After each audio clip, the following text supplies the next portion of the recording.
Hello, StarCraft fans! This is Falcon Paladin coming to you with yet another daily Legacy of the Void upload. This is a game between HuK and Nerchio on Lerilak Crest. This is from IEM10 Katowice, and here we go, introducing the players. In the bottom right side of Lerilak Crest, we have the blue Zerg player. It is Nerchio. And in the top left side of Lerilak Crest, we have the red Protoss player. It is HuK. So HuK versus Nerchio in a PvZ today. Haven't done very many PvZs as of late. I feel like the TvZ has been popular. The PvT has also been popular. Time for a good old ZVP, my favorite matchup in all of StarCraft 2. I just feel like it's so versatile. Although recently we've seen a lot of Protoss players going for those Phoenix. Just a ball of 5 Phoenix flying around, killing overlords, killing workers, picking up Hydras, picking up Roaches.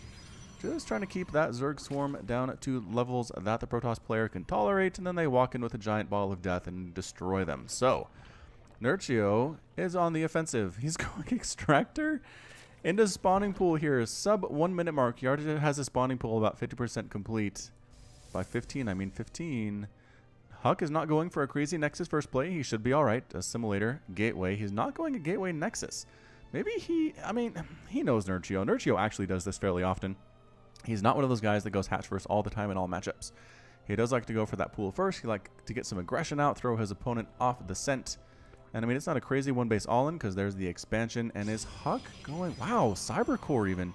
Is he going to throw down a Nexus here? He is. He has enough minerals just about to do it. 8, 9, and 400. Bam. Nexus on the way. So not that far behind his Zerg opponent. But already, spawning pool, Queen on the way. Not in... Actually, there is enough gas here for metabolic boost, but not enough minerals for metabolic boost. He's not even making lings with this. What?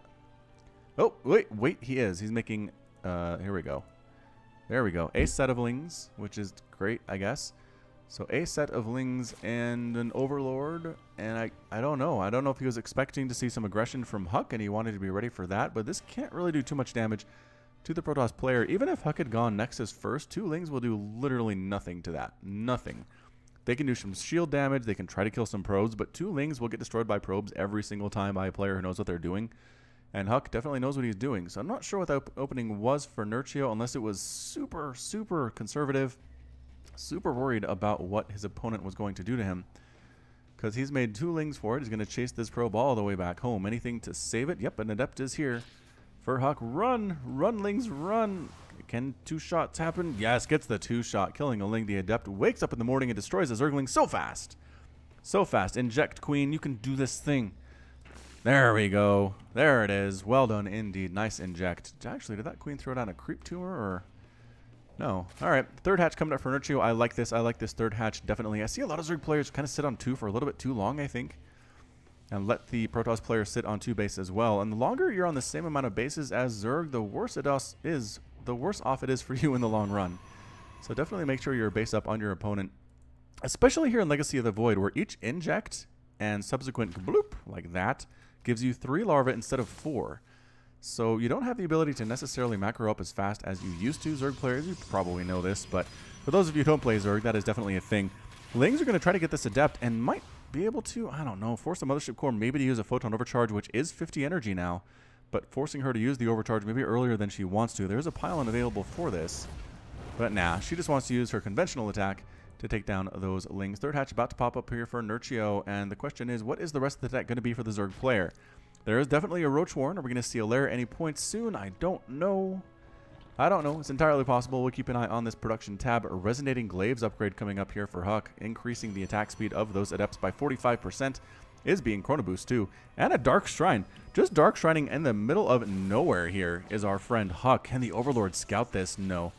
I think the Overlord will die. Maybe Overlord number 2. Overlord number 2. Do you have it? Do it. Do it. Oh, the Clutch Scout. The Clutch Scout from Nerchio's Overlord. Sees exactly what is going on, sees the Twilight Council being Chrono Boost, sees the Dark Shrine, and says, alright, so how do we deal with Dark Templar? I don't actually see him doing this at all. I don't see a lair on the way. I don't see any Spore Crawlers whatsoever. So, I mean, he saw it. I guess he knows how long it takes to build. Look at this thing. It's still, like, creeping on up here towards the 500. So it takes a while to actually finish. There we go. A Spore Crawler coming up here at the front as the DTs can't really get into the base without walking through that front unless there's a Warp Prism. But considering the fact there is not a robotics facility, warp prisms are very hard to make for our Protoss player HuK. Third Nexus on the way here for HuK. Nerchio might want to go for a fourth base, probably over here somewhere. Seems like a very nice place for a fourth. And Lings, just speedlings, hanging out outside these rocks, waiting for somebody to come out here so we can kill them. Here comes an Adept attack too. And now HuK did not cancel that Dark Shrine. I mean, here's the thing with GTs. If you have the element of surprise, you can do a lot of stuff with them. But if your opponent knows they're coming, they're not super great. They're really not. Oh, man. Goodbye, Adepts. You are super outnumbered here. Again, Roaches are not great against Adepts. They don't do a whole lot of damage to them. But if they outnumber you that much, then you're definitely going to die. Ling's just running all the way back home. Nope, never mind. Turning around to kill this Adept. Again, a nice surround on an Adept will kill them very quickly. And these two Adepts are scouting around, checking for that fourth base. Not here, and it's not here either. Nerchio sitting on these 3 bases, getting a lair now, just about to finish. Once that lair is finished, we should know what Nerchio is up to here.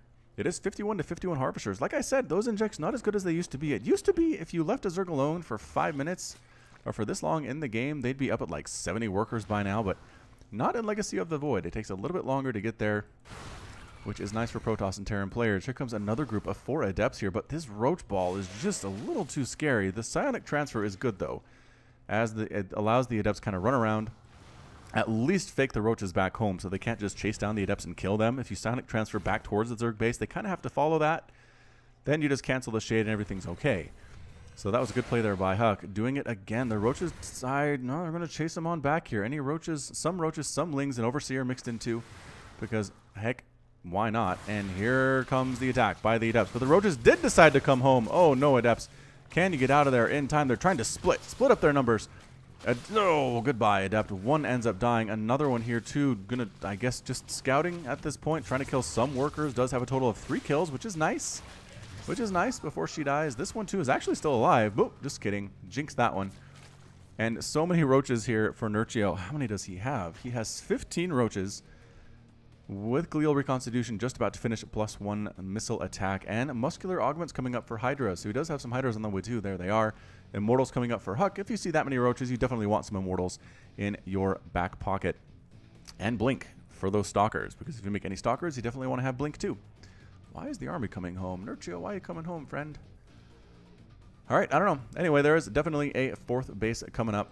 Overlord Overseer scouting this base out, sees exactly what's going on. It's 66 to 63 total Harvesters. That Blink is not being chrono boost. It will be here eventually, but really not something that HuK is prioritizing at this moment.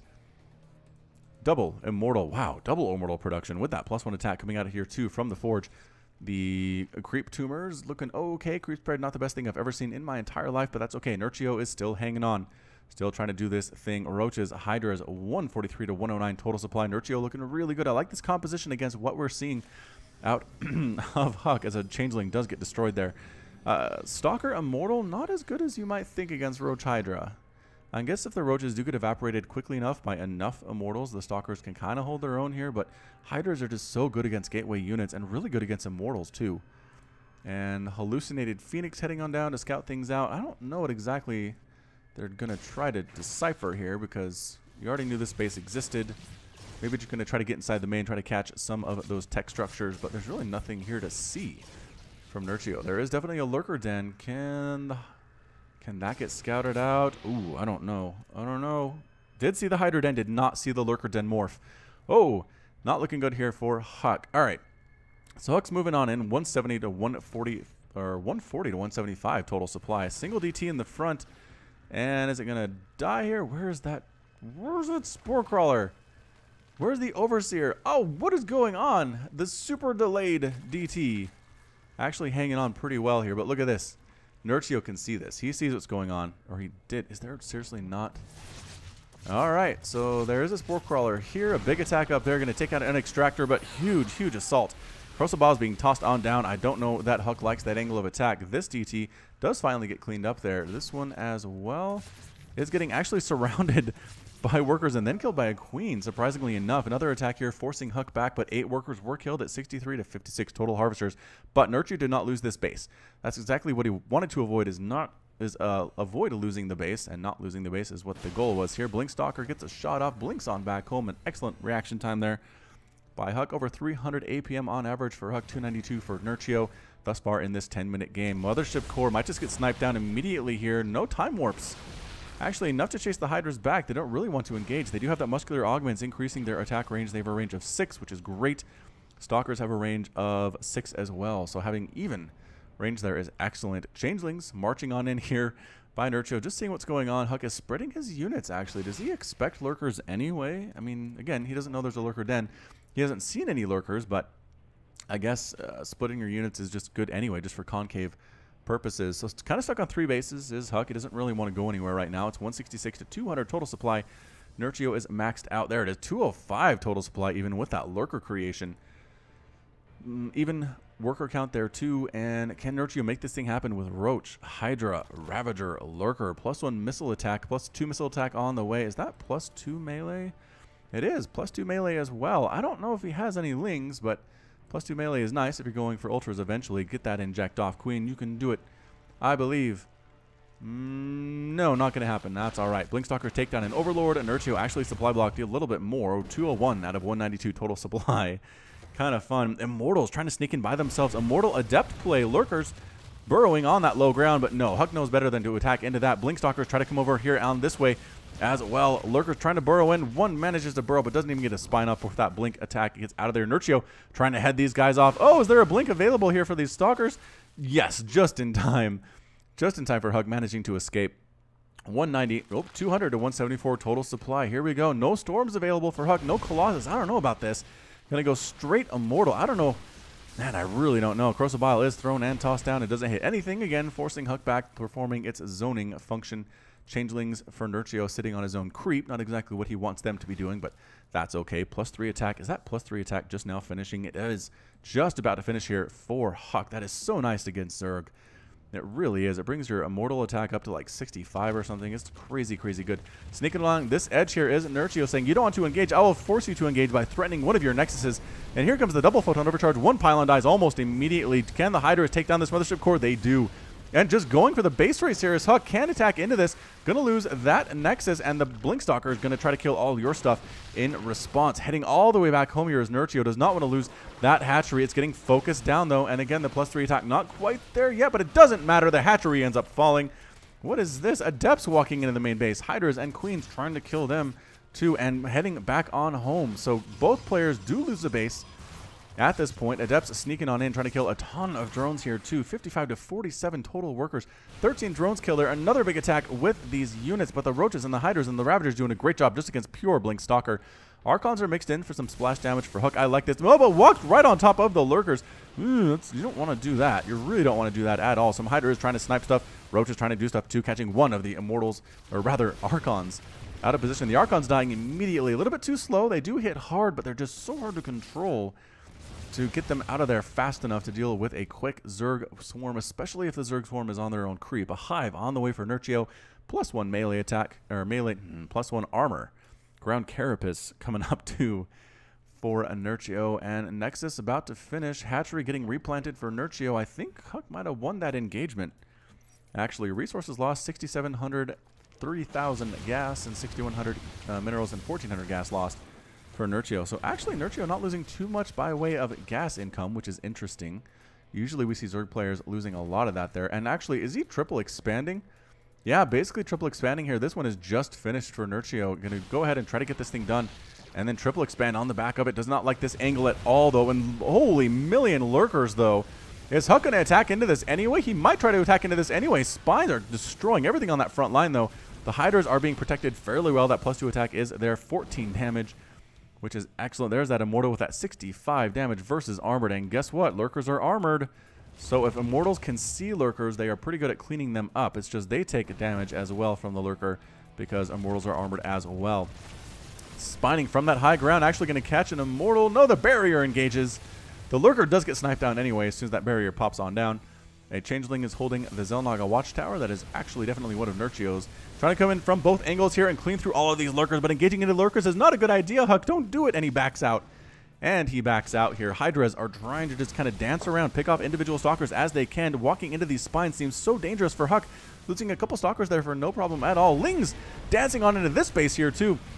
Focusing down probes, 7 of them have died. That +2 attack coming in so much handy for the Lings. Can they take down a pylon? No, they cannot. And moving up this way here is Nerchio going to take down these rocks, try to sneak into that third base, but no, they decide to back on out, not get trapped inside there.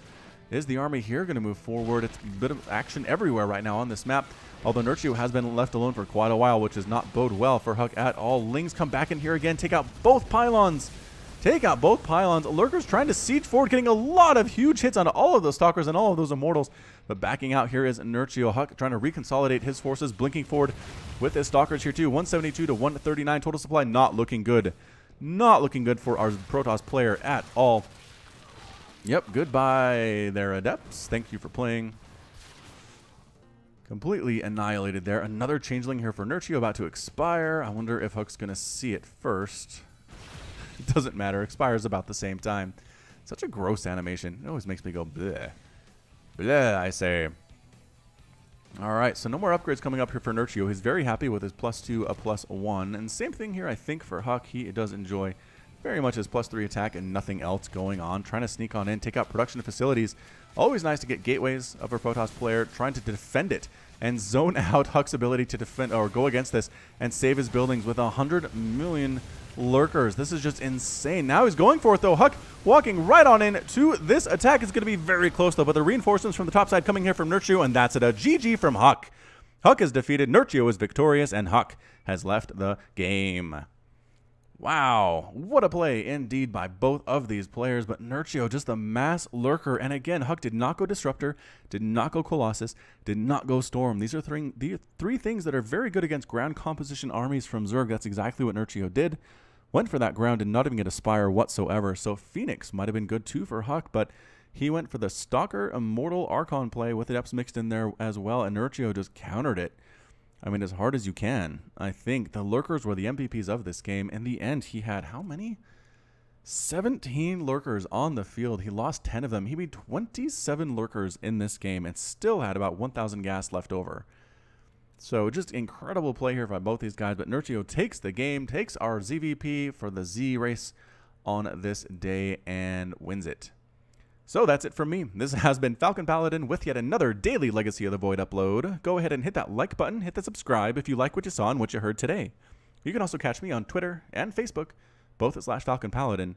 And until next time, as always, thank you so much for watching, and you take care of yourself.